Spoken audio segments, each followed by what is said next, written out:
ஆண்டவராகிய இயேசு கிறிஸ்து நாமத்தினாலே உங்களை அன்பாக வாழ்த்தி வரவேற்கிறேன். அன்பானவர்களே,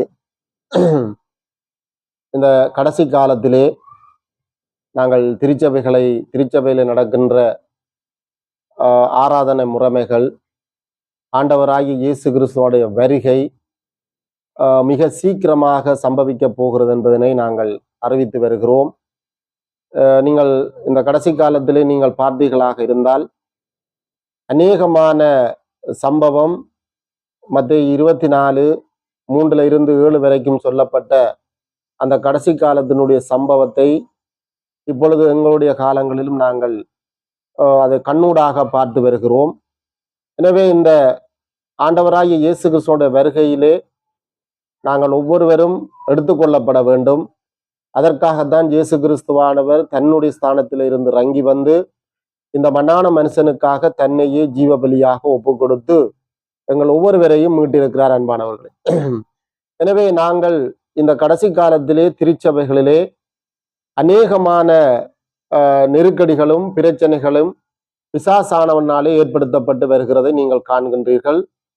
எனவே இது எப்படி ஏற்படுத்தப்படுகிறது என்று நீங்கள் பார்ப்பீர்களாக இருந்தால், வேத வாக்கியங்களின்படி, தேவன் தந்த அந்த வேதத்தின்படி, அவருடைய வார்த்தையின்படி நடக்காத திருச்சபைகள் ஒவ்வொன்றும் அங்கே அநேகமான துன்பங்கள் துயரங்களுக்குள்ளும் இயேசு கிறிஸ்துவனுடைய வருகையிலே அவர்கள் மறுதலிக்கப்பட போகிற திருச்சபைகளுமாக அநேகமாக இருக்கிறார்கள். அன்பானவர்களே, எனவே நீங்கள் இதை கண்ணோக்கி பார்த்தீர்கள் என்றால் தெரியும். அப்படியாக ஆண்டவராகிய இயேசு கிறிஸ்துவோட வருகைக்கு எங்களை ஆயத்தப்படுத்துவதும் ஏனையவர்களை ஆயத்தப்படுத்துவதுமான அந்த சுவிசேஷ பணிகளை ஒவ்வொருத்தர் மீதும் ஆண்டவர் அங்கே செலுத்தி இருக்கிறதை நீங்கள் கவனிக்கலாம். எனவே இந்த கடைசி காலத்திலே அன்பானவர்களே, திருச்சபைகளிலே இன்று தேவனுடைய அந்த வார்த்தைகளின்படி நடக்காமல் மாறுபாடான போதனைகளின் ஊடாக அநேகமான பிரச்சனைகள் நெருக்கடிகளை இன்று திருச்சபை சந்தித்துக் கொண்டிருக்கிறது நீங்கள் கவனிக்கலாம். அப்ப நாங்கள் இன்றைக்கு அநேகமான திருச்சபைகளினுடைய சில ஆராதனை முறைமைகளை அதுகளை நாங்கள் பார்க்கும் பொழுது அங்கே மாறுபாடான போதனைகள் அநேகம் உண்டாக இருக்கிறது. அப்ப அதை விசுவாசிகளும் அதுல இருக்கிற விசுவாசிகளும் அதை ஏற்றுக்கொள்ள மனதில்லாமலும் அல்லாட்டி அதை அலட்சியப்படுத்துவர்களாகவும் இருக்கிறார்கள். அவர்கள் அநேகமான திருச்சபையில உள்ள விசுவாசிகள் போதகரை நம்புகிறார்கள். ஆனால் தேவனாலே தரப்பட்ட அந்த வார்த்தைகளை அவர்கள் நம்ப தயாராக இல்லாமல் இருக்கிறார்கள். அன்பானவர்களே, இது கடைசி காலத்துக்குரிய சம்பவம். இந்த கடைசி காலத்துக்குரிய சம்பவத்தை நாங்கள் வேதத்தில இருந்து பார்க்கலாம். உங்களுக்கு தெரியும் அன்பானவர்களே, இன்றைக்கு அநேகமான திருச்சபைகளிலே முக்காடு போடுவதில்லை. அடுத்தது அங்கே எல்லாரிடத்திலும் காணிக்கைகளை வேண்டுவார்கள். ரட்சிக்கப்பட்டவர்களையும் வேண்டுவார்கள், ரட்சிக்கப்படாதவர்கள்டையும் வேண்டுவார்கள். இன்றைக்கு அநேகமான திருச்சபைக்கு போனால் காணிக்கை போடணும் என்ற ஒரு கட்டாயத்தில் இன்றைக்கு அது விக்கிர ஆராதனைக்காரனாயும் இருக்கலாம், ஆராயும் இருக்கலாம், ரட்சிக்கப்படாதவனாயும் இருக்கலாம், ஏற்றுக்கொள்ளாதவனாயும் இருக்கலாம், ரட்சிக்கப்பட்டவர்களாயும் இருக்கலாம். எல்லாரும் கொண்டு காணிக்கைகளை போடும்படியான அந்த காரியத்தை அவர்கள் அங்கே அதை போதித்தவர்கள் அதை அனுமதிக்கிறார்கள். அன்பானவர்களே, அதே மாதிரி அன்பானவர்களே அங்கே தசமத்தை அங்கே அவர்கள் வேண்டுகிறார்கள். இப்படியாக அங்கே வேதத்துக்கு அநேகமான முறைமைகளுக்கு மாறாகவும் முக்காடிட்டு கொள்ளாமலும் வாரத்திலே பிக்க வேண்டிய அப்பங்களை ஆண்டோடைய உடன்படிக்கைகளை மாசம் மாசம் பிப்பதும் வருஷம் வருஷம் பிப்பதுமான திருச்சபைகள் பைபிள்ல வார்த்தை இருக்கிறது. இன்றைக்கு நீங்கள் கவனித்து பார்த்தீங்கன்னா தெரியும் அன்பானவர்களே, பைபிளிலே அதுக்குரிய வார்த்தைகள் ஆதாரங்கள் இருந்தால் அதை நாங்கள் அப்படியே நம்ப வேண்டும், அதை அப்படியே உட்கொள்ள வேண்டும் என்று வேதம் சொல்லுகிறது. ஆனால் அதற்கு மாறுபாடாக இல்லாட்டி முரட்டாட்டம் தனமாக இல்லாட்டி வேறுபாடான கருத்துக்களை அன்பானவர்களை நாங்கள் பேச முடியாது. பைபிள்ல இருந்தால் அது அவ்வளவாக அப்படியே ஏற்றுக்கொள்ள வேண்டும். 100க்கு 100 அது ஒரிஜினல். வேதகாமம் ஆண்டவருடைய வார்த்தை அது ஒரிஜினலாக இருக்கிறது. அதை நாங்கள் அப்படியே என்ன செய்ய வேண்டும், உட்கொள்ள வேண்டும் அன்பான். அதுல நாங்கள் ஒரு மாற்றமும் செய்யக்கூடாது. அப்ப இன்றைக்கு அந்த திருச்சபைகள்ல இப்படியான காரியங்கள் இருக்கிறது. முக்காடு போடுதல் பிரச்சனை இருக்கிறது, காணிக்கை பிரச்சனை இருக்கிறது. அதே போன்று அந்நிய பாசை சம்பவங்கள்லாம் இன்றைக்கு அநேகமான திருச்சபைகளிலே அன்பானவர்கள் அந்த அந்நிய பாசை சம்பவங்கள் எல்லாம் இருக்கிறது. அதே போன்று அங்கே பெண்கள் சபையிலே பேசுகிற காரியம், சபையிலே அங்கே ஆண்கள் இருக்கும் பொழுது அவர்கள் தலைமைத்துவம் தாங்குவது, இதெல்லாம் அன்பானவர்களை வேதத்துக்கு முரணான காரியமாக இருக்கிறது. இது வார்த்தைகளினூடாக நாங்கள் கவனிக்கப்பட வேண்டிய சம்பவங்கள். இப்ப நாங்களோ இல்லாட்டி தனிப்பட்ட ரீதியில சொல்லுவதாக நீங்கள் எண்ணிக்கொள்ள வேண்டாம் அன்பானவர்களே. நாங்கள் இந்த காரியங்களை ஒவ்வொன்றாக வரப்போற நாட்களில் நாங்கள் இந்த வீடியோனூடாக நாங்கள் பார்க்கலாம். நீங்களும் நீங்கள் அதற்கான காரியங்கள் நீங்கள் பார்த்து அதை சரிவுகளை பார்த்து வேதத்துல இருக்கான்றதை நீங்கள் பார்த்து நீங்கள் ஆராய்ந்து நீங்கள் உங்களுடைய காரியங்களை நீங்கள் என்ன செய்யுங்கள், உறுதிப்படுத்திக் கொள்ளுங்கள். இப்ப நான் சொல்லுவதை மட்டும் நீங்கள் நம்பிக்கொள்ளாமல் பைபிளில இருக்கிறதா என்பதனை நீங்கள் ஆராய்ந்து பார்த்து அதை நீங்கள் சரியான முறையில் பிடித்துக் கொள்ளுங்கள் அன்பானவர். நாங்கள் இன்று வேத வாக்கியங்களினூடாக முதலாவதாக நாங்கள் இந்த திருச்சபைகளிலே பெண்கள் உபதேசம் பண்ணுவது, அதாவது ஆண்கள் இருக்கும் பொழுது பெண்கள் உபதேசம் பண்ணுவது, சபையிலே பெண்கள் பேசுவது, அது சம்பந்தமாக இன்று நாங்கள் இந்த முதலாவது காரியமாக நாங்கள் இதை பார்க்க போகின்றோம். நாங்கள் திருப்பிக் கொள்வோம், வேதாமத்தை நாங்கள் எடுத்துக்கொள்ளுவோம். மற்றது இன்னொரு சம்பவத்தை விளங்கிக் கொள்ளுங்கள். நாங்கள் எல்லோரும் திருச்சபைக்குள்ளே வருகிறதுக்கு முக்கிய காரணம் ஆண்டவரிடத்தில் நாங்கள் போக வேண்டும். எப்ப நாங்கள் ஆண்டவருக்குள்ளே வந்தோமோ அதன் பிரகாரம் என்ன செய்யப்பட வேண்டும், நாங்கள் முடிவு பெரியந்தமும் அன்பானவர்களே நாங்கள் தேவனுக்குள்ளே இருக்க வேண்டும். இதுதான் முக்கியமான காரியம்.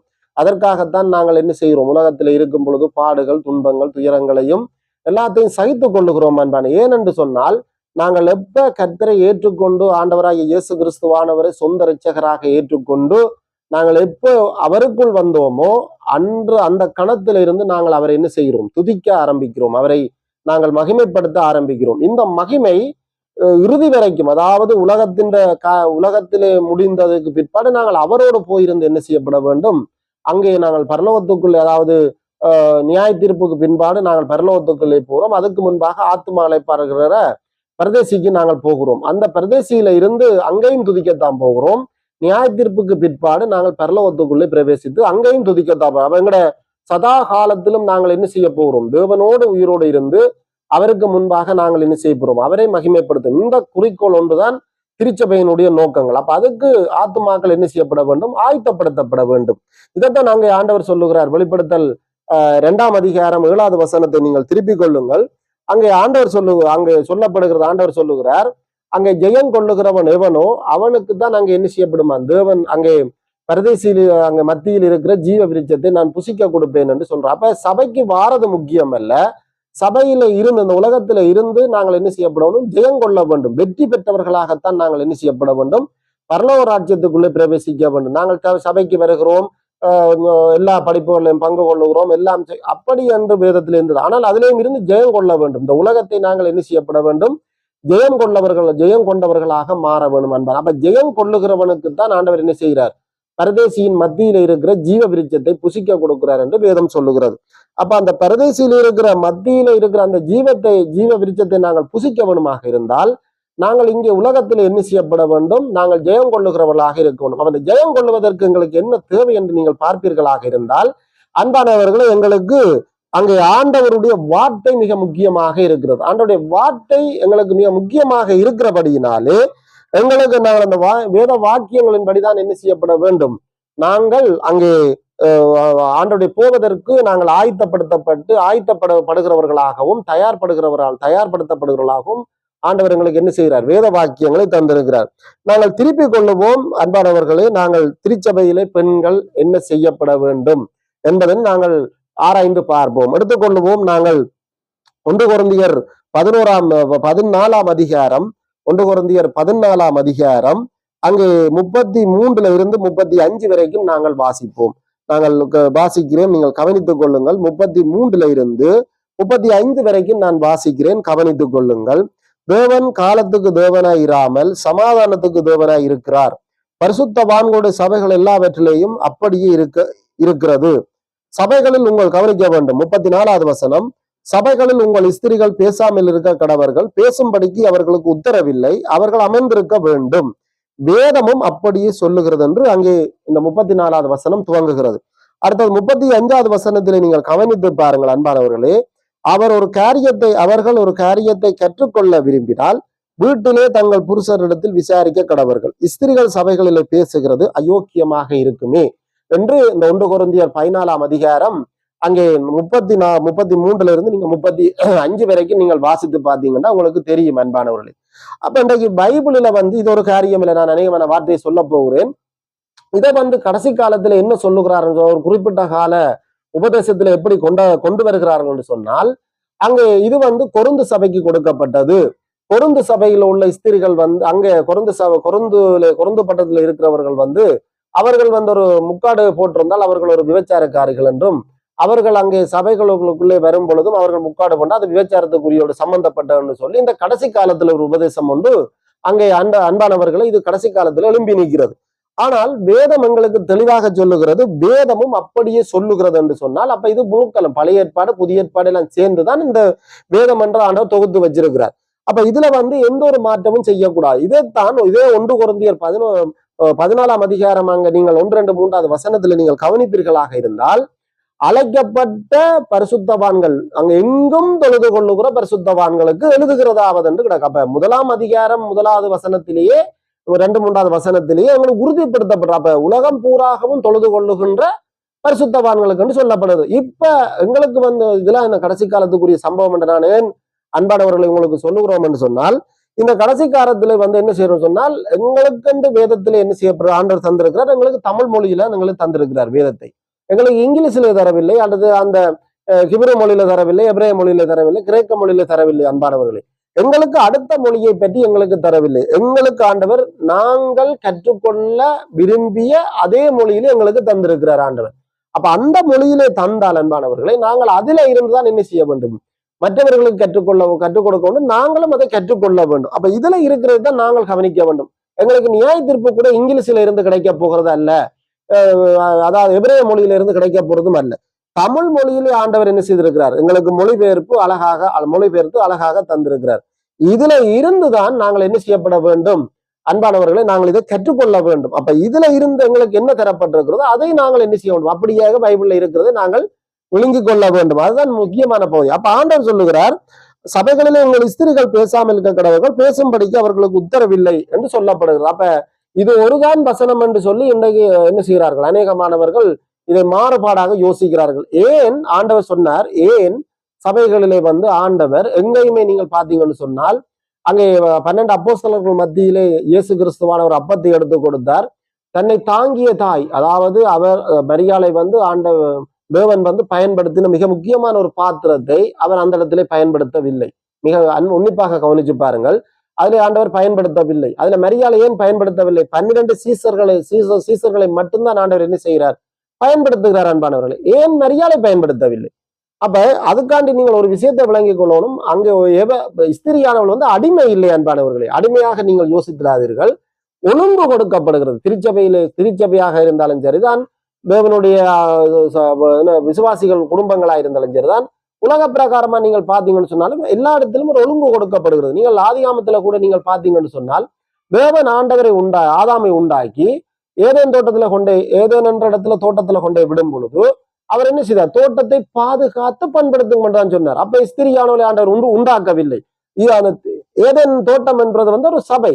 அதுக்குள்ள என்ன செய்யக்கூடாது, அருவருப்புகள் ஒன்றும் பெறக்கூடாது. நீ அந்த தோட்டத்தை பாதுகாரு. அங்கே ஆதாம் தவறுனபடினால் தான் சர்ப்பமானது உள்ளே வந்தது. அன்பானவர்களே, அப்ப இதைத்தான் நீங்க விளைவுங்களுக்கு ஒரு திருச்சபையும் அங்கே ஸ்திரியானவளுடைய கரங்களிலே என்ன செய்ய முடியாது, இருக்க முடியாது. இதைத்தான் ஆண்டவர் சொல்றார். 1 பேதுரு 3ஆம் அதிகாரம் 7வது வசனத்தில் சொல்றார், ஸ்திரியானவள் பலவீனமான பாண்டம் என்று சொல்றார். அப்ப பலவீனமான இடத்துல கர்த்தர் என்ன செய்யவில்லை, திருச்சபையை கொடுக்கவில்லை. நீங்கள் இன்றைக்கு அநேகமான திருச்சபைகளை நீங்கள் பைபிள்ல இருக்க வேண்டும். அதைத்தான் நீங்கள் அன்பானவர்களை கண்ணோக்கி பாருங்கள்.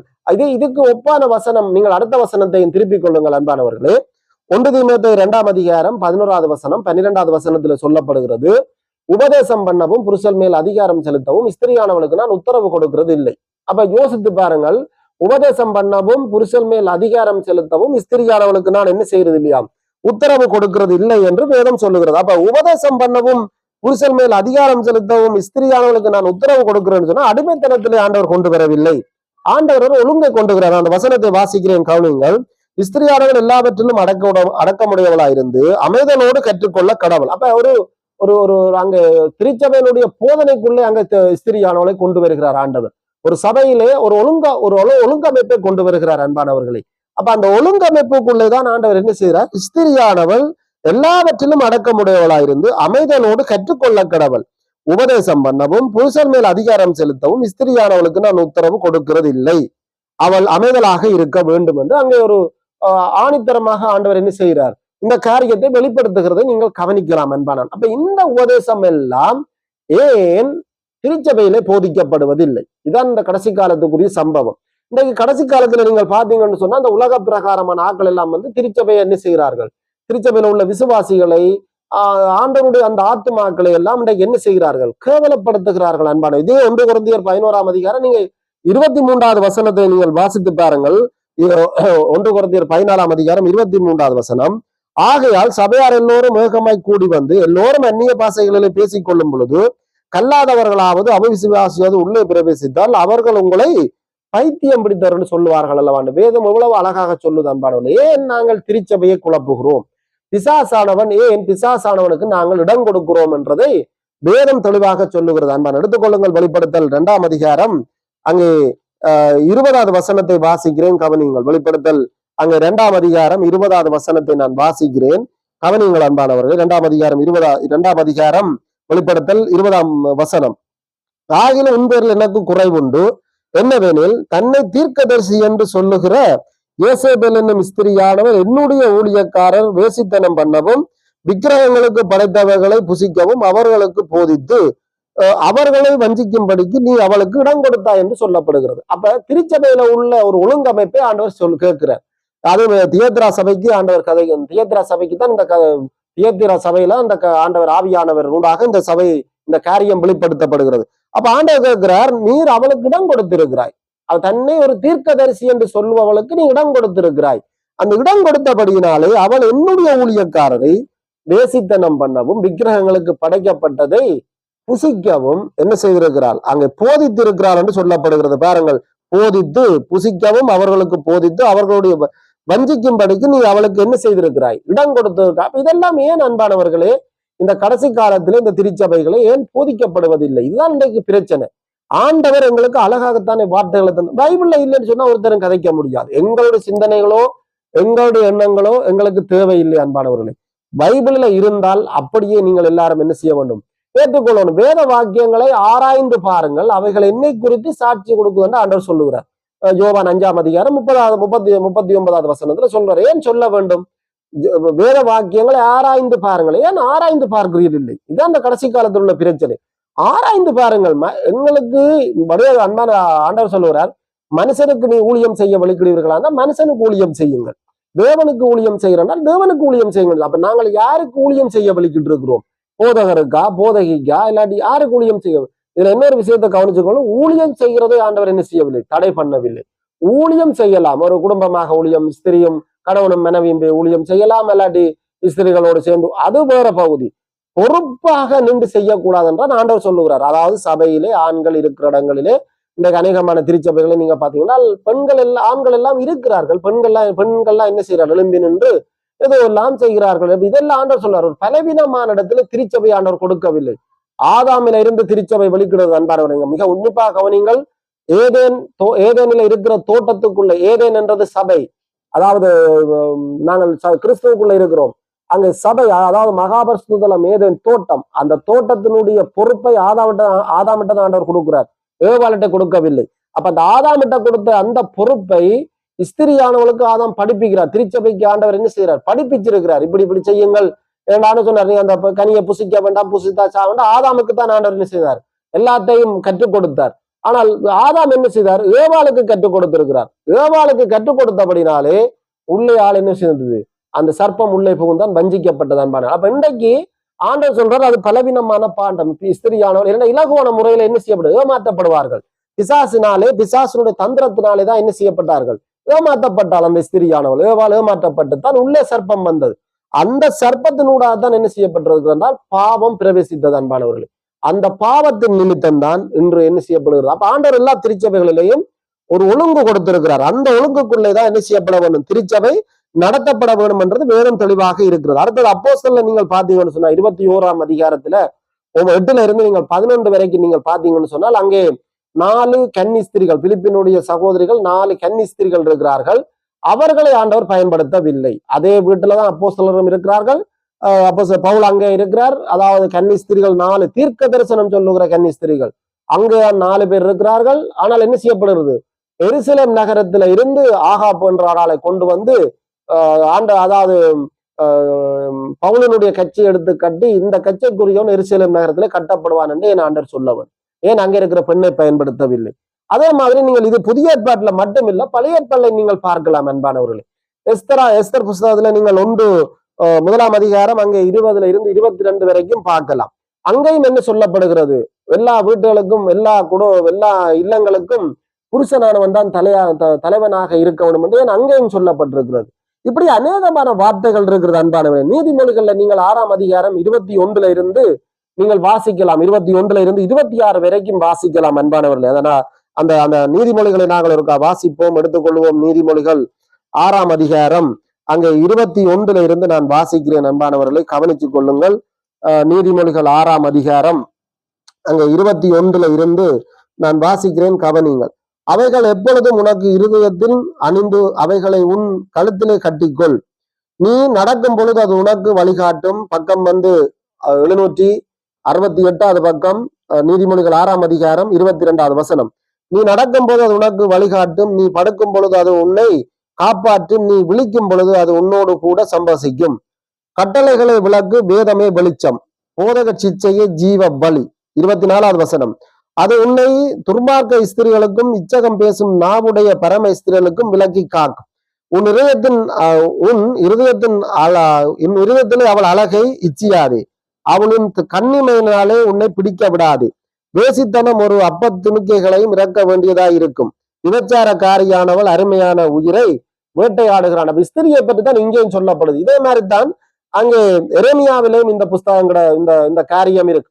வானராகினிக்கு அவர்கள் என்ன செய்கிறார்கள் அன்பானவர்களை? பணியாரம் சுடுகிறார் சொல்லி எரேமியா 44 அதிகாரம் 19 வசனத்திலேயும் இது இருக்கிறது. அப்ப ஸ்திரியானவள் என்ன செய்கிறார்? எல்லா இடத்திலும் தேவனுக்கு விரோதமான காரியத்திலே திருச்சபைக்குள்ள செய்கிறார். பிசாசின் ஊடாக அந்த காரியங்களை ஆனா விசுவாசம் உள்ள ஸ்திரிகள் அநேகமானவர்கள் உண்டு. அது அவர்கள் உண்மை முத்தமாக என்ன செய்திருக்கிறார்கள்? அங்கே கூட கட்டுப்பட்டு, தேவ சபைக்கு கட்டுப்பட்டு, தேவனுக்கு கட்டுப்பட்டு, பைபிள்ல இருந்த பிரகாரமாக வாழ்ந்த அநேகமான பரிசுத்தமான ஸ்திரிகள் இன்றைக்கு மரித்து போயிருக்கிறார்கள். நீங்கள் அவர்களெல்லாம் குற்றஞ்சாட்ட முடியாது. இன்றைக்கு அநேகமான கடைசி ஒரு குறிப்பிட்ட ஒரு 100 வருஷத்துக்குள்ள 200 வருஷத்துக்கு 150 வருஷத்துக்குள்ள இந்த இப்படியான ஒரு போதனைகள் இன்றைக்கு அநேகமான திருச்சபைகளை என்ன செய்து அன்பானவர்களை கெடுத்து வச்சிருக்கிறது. விழித்துக் கொள்ளுங்கள் அன்பானவர்களே. இது மிக முக்கியமான ஒரு எச்சரிப்பின் செய்தி. நாங்கள் எச்சரிப்பின் செய்தியாகத்தான் நாங்கள் இதை கொடுக்கிறோம். இது கடைசி காலத்துக்குரிய காரியம். இயேசு கிறிஸ்துவானவர் வரப்போறார். அவர் எல்லாவற்றையும் அங்கே சொன்ன விஷயம் அனைத்தும் இந்த கடைசி காலத்திலே நடக்கிறது. நீங்கள் மத்தேயு 24 அதிகாரம் 3 இருந்து 7 வரைக்கும் நீங்கள் வாசித்து பாருங்கள் அன்பானவர்களே. இயேசு கிறிஸ்துவானவர் வருவதற்கு முன்பாக நடக்கிற காரியங்கள் அனைத்து நானே கிறிஸ்து வந்து வருவார்கள், கொள்ள நோய், பஞ்சம், பூமி அதிர்ச்சி, அப்படியாக 7 காரியமும் இன்னைக்கு என்ன நடக்கிறது? எல்லா காரியமும் நாளாந்தம் நடந்து கொண்டிருக்கிறது அன்பானவர்களே. அப்ப நாங்கள் இந்த காரியத்திலிருந்து தப்பிக்கொள்ள வேண்டும். பைபிளில் இருந்து இறுதியாக ஒரு காரியத்தை நான் சொல்லி முடிக்கிறேன். மத்தேயுல நீங்கள் 7 அதிகாரத்திலே நீங்கள் பாத்தீங்கன்னு சொன்னா 22, 23 வசனத்திலே, கடைசி காலத்திலே கர்த்தாவே கர்த்தாவே உம்முடைய நாமத்தினாலே என்ன செய்தோம்? பிசாசுகளை திரட்டினோம், உம்முடைய நாமத்தினாலே தீர்க்க தரிசனங்களை உரைத்தோம் அல்லவா? ஆண்டவர் சொன்னார், உங்களை அறியேன், அக்கிரம செய்யக்காரர் என்று சொன்னார். ஏன் ஆண்டவர் அப்படி சொல்ல வேண்டும்? நீங்களானே கர்த்தருடைய நாமத்தினாலே தீர்க்க தரிசனம் உரைத்த நீங்கள், கர்த்தருடைய நாமத்தினாலே பிசாசுகளை நீங்கள், கர்த்தருடைய நாமத்தினாலே அற்புதங்கள் அடையாளங்கள் எல்லாம் செய்த நீங்கள், ஏன் ஆண்டவர் அக்கிரம செய்யக்காரர் என்று சொன்னார்? அப்ப பைபிள்ல தரப்பட்டதை நீங்கள் விட்டு அதனுடைய ஒழுங்கமைப்புகளை நீங்கள் விட்டு பேகலைச்சாலும் போகாது, பிசாசு கலைச்சாலும் போகாது. நீங்கள் பைபிளில் இருக்கிற நடைமுறைப்படுத்தி அதிலிருந்து நீங்க கலைச்சிங்கன்னா பிசாசு இடம் இல்லை. நீங்க ஒன்றும் கலைக்கவே தேவையில்லை, அது அங்கெல்லாம் ஓடிடும். அப்ப அதாவது சொன்ன உடனே போகணும். ஏன் போகுது இல்லை? பிசாசு பைபிளில் இருக்கிறதை நீங்கள் செய்யறது இல்லை. இன்னைக்கு அநேகமான திருச்சபையில் உள்ள போதகர்கள் நீங்கள் விழிப்பாக இருந்தால், சபை விசுவாசிகள் விழிப்பாக, இன்றைக்கு சபையில திருச்சபை போதகர்கள் விழுகிறதுக்கு காரணம் அன்பானவர்களே, மிக மிக முக்கியமானவர்கள் சபை விசுவாசிகள். ஏன்னா சபை விசுவாசிகள் போதகர் சொன்ன சரி என்று சொல்லி வேத வாக்கியங்களை பார்க்காமலும் ஆராய்ந்து பார்க்காமலும் விட்டபடியினாலே இந்த கடைசி காலத்திலே ஆண்டவர் என்ன செய்கிறார்? நான் உங்களை விட்டு விட்டேன், கையை விட்டு விட்டேன், அதாவது அக்கிரம செய்யக்காரர் என்னை விட்டு அகன்று போங்கள் என்று சொன்னார். ஏன் இந்த வசனத்தை கர்த்தர் சொல்லுகிறார்? சிந்தித்துக் கொள்ளுங்கள் அன்பானவர்களே. நாங்கள் அடுத்த கட்டமும் கர்த்தருக்கு சித்தமானால் நாங்கள் அடுத்த முறையும் என்ன செய்வோம்? அடுத்த கட்டத்தை நாங்கள் முக்காடு எடுப்பது சம்பந்தமாக நாங்கள் அடுத்த கட்டத்தை பார்ப்போம். நாங்கள் இப்பொழுது முடித்துக் கொள்ளும்.